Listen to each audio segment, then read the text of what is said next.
I asked, and I told you this before, about 100 people replied to me with different questions Mm-hmm. and just saying, "Oh my God, I can't believe you've got Dutch on. How great!" and etc. And everyone was very happy. But the first one I'm going to ask is from Hagrid's disappointing son. I'd like to hear him talk about the major You know, when differences. Oh, you sorry. you sent me a list of these, Yeah. and what was in that guy's name? What, disappointing son. What is it? Hagrid's Oh, it's, disappointing son. That may have I been. said, I said, what the hell is this? And I thought it's a website. It's just a guy's handle, right? Yes, yes. Okay. So what was the question now? Well, his interesting name aside, he wanted to know the differences between Bill Dundee and Jerry Jarrett and Jerry Lawler, all as bookers.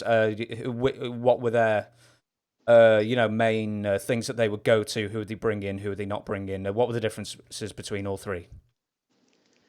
Well, Jerry Jarrett was the owner of the company, and I think Jerry Lawler probably bought in later. But Jerry Jarrett, very, very good booker, and I learned a lot from him. Sometimes when he would shoot an angle, and he would watch it, and that's where I learned you take your time with them. I mean, you don't rush it so fast that it doesn't have time to really set in.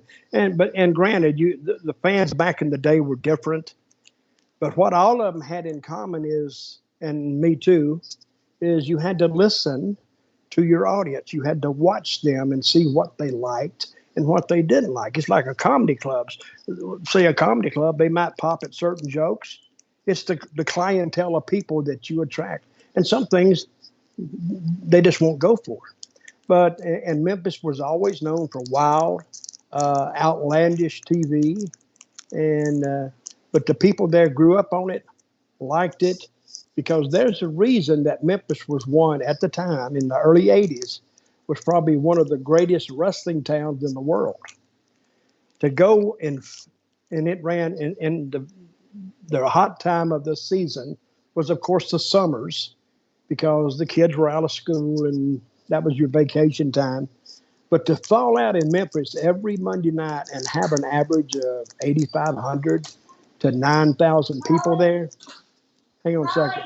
I'm doing this interview, please, if you don't mind. Oh, she's getting ready to hit me. But but it was amazing when you would fall out and you'd look out there and all those people there. And the best year that Memphis ever had, I think, was Jerry Jarrett was booking, and that was the year that they brought in Andy Kaufman, and I had worked a deal with Lawler early in the year, maybe January, and we made that last to like April, and I only worked with him 3 times in 3 months, but every time I worked with him was a sellout, and we did a trilogy, I call it. We did 3 matches, and then we cut it off, but because an old time booker told me one time, he said, always cut it off before the fans cut it off, which is something I've tried to use. But I learned all these little different things from all these different bookers.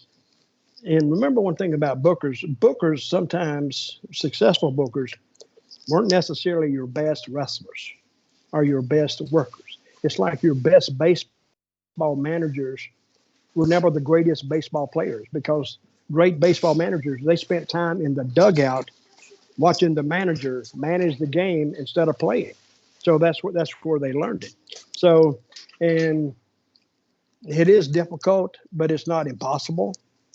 And sometimes, and I hate booking committees because if you have an idea, it gets so diluted before you actually get to the actual doing it, producing it, having it. Because in Puerto Rico, when I booked, it was just me. I just did what I wanted to do. I didn't clear it with nobody. I just said, do it. And if it worked, it worked. If it didn't, I just threw it away and continued what I was doing. Yeah,